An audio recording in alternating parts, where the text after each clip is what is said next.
तो दोस्तों रिलायंस पावर ने अपने क्वार्टर फोर के नंबर को डिस्क्लोज कर दिया है। तो चलिए देखते हैं क्या है क्वार्टर फोर के नंबर्स के अंदर। यहाँ पे लाख्स में है, मैं आपको क्रोर्स में बता रहा हूँ।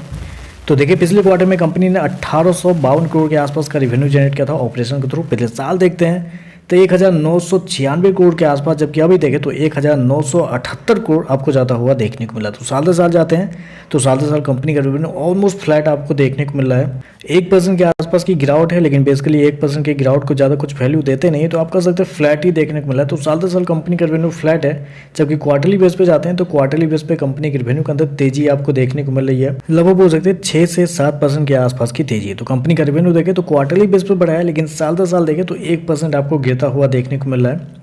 खर्चे की बात करते हैं तो देखिए पिछले क्वार्टर में कंपनी ने 2109 करोड़ खर्च किए थे, पिछले साल 2615 करोड़, जबकि अभी देखें तो कंपनी खर्चे 1998 करोड़ आपको देखने को मिले। तो खर्चे देखें तो खर्चे आपको कंट्रोल में देखने को मिल रहे हैं, क्योंकि अगर आप खर्चे को गौर करते हैं ना, कंपनी का कॉस्ट ऑफ मटेरियल देखिए आप, कंपनी का कॉस्ट ऑफ मटेरियल पिछले साल के मुकाबले कम होता हुआ देखने को मिला है। 5 से 5% के आसपास कम होता हुआ देखने को मिला है। रेवेन्यू 1% गिरा है, लेकिन कॉस्ट ऑफ मटेरियल 5% गिरता हुआ देखने को मिला है।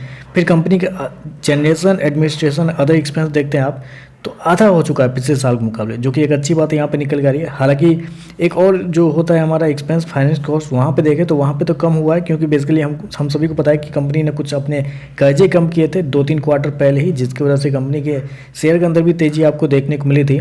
तो उसको इग्नोर करने के बावजूद देखें तो कंपनी खर्चे हर एक जगह पर कंपनी ने इस क्वार्टर में कम किए, जो कि एक बहुत अच्छी बात यहाँ पर निकल के आ रही है। चलिए कंपनी का प्रॉफिट क्या निकलता है वो देख लेते हैं। तो देखिए पिछले क्वार्टर में कंपनी लगभग बोल सकते हैं आप 42 करोड़ के प्रॉफिट में थी। पिछले साल 397 करोड़ के घाटे में थी कंपनी, जबकि अभी देखें तो 125 करोड़ का प्रॉफिट आपको देखने को मिला है। तो नेट प्रॉफिट देखें तो आपको बहुत शानदार इस क्वार्टर में देखने को मिला है, लेकिन बेसिकली नेट प्रॉफिट के अंदर बहुत सारे एडजस्टमेंट भी आपको देखने को मिला है। जैसे कि आप इस क्वार्टर में देखें तो टैक्स के रूप में कंपनी को 58 करोड़ का फायदा हुआ है, जबकि पिछले साल 46 करोड़ के आसपास का फायदा हुआ था। पिछले क्वार्टर में 8 करोड़ कंपनी को टैक्स पे करना पड़ा था। तो ये सारी चीज़ें यहाँ पे देखने को मिले। फिर पिछले साल कंपनी को बहुत सारे फाइनेंशियल इंस्ट्रूमेंट में कंपनी को बहुत सारे कुछ फायदे हुए थे, नुकसान हुए थे, दोनों चीज़ आपको देखने को मिला है। तो ये सारी चीज़ों को हटा के अगर कंपनी का ऑपरेटिंग प्रॉफिट देखते हैं, जो कि थोड़ा ज़्यादा आपको क्लियर व्यू देगा यहाँ पे, तो पिछले क्वार्टर में कंपनी 50 करोड़ के आसपास के प्रॉफिट में थी। पिछले साल 421 करोड़ के घाटे में थी कंपनी, जबकि अभी देखें तो 67 करोड़ के प्रॉफिट में आपको जाते हुए देखने को मिल रही है। तो यहाँ पे देखें तो आप कह सकते हैं गजब के कंपनी के परफॉर्मेंस आपको देखने को मिले। 421 करोड़ के घाटे थे कंपनी, 67 करोड़ के प्रॉफिट में आते हुए देखने को मिले, मात्र 1% रेवेन्यू कम होने के बावजूद।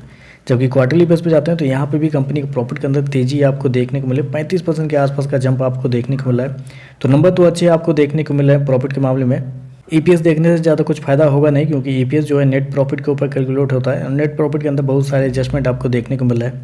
तो ओवरऑल देखें तो रेवेन्यू कुछ खास नहीं है, रेवेन्यू 1% गिरा है, लेकिन उसके बावजूद देखें तो कंपनी के एक्सपेंस इस क्वार्टर में बहुत अच्छे तरीके से कंप्रोमाइज होते हुए देखने को मिला है, अच्छे खासे कंट्रोल में आपको देखने को मिला है, जिसकी वजह से प्रॉफिट जो है, ऑपरेटिंग प्रॉफिट जो है बहुत शानदार आपको देखने को मिल रहा है। तो चलिए बस आज के लिए बस इतना है। वीडियो पसंद आए तो लाइक कीजिएगा, साथ में साथ चैनल को सब्सक्राइब जरूर कीजिएगा। धन्यवाद।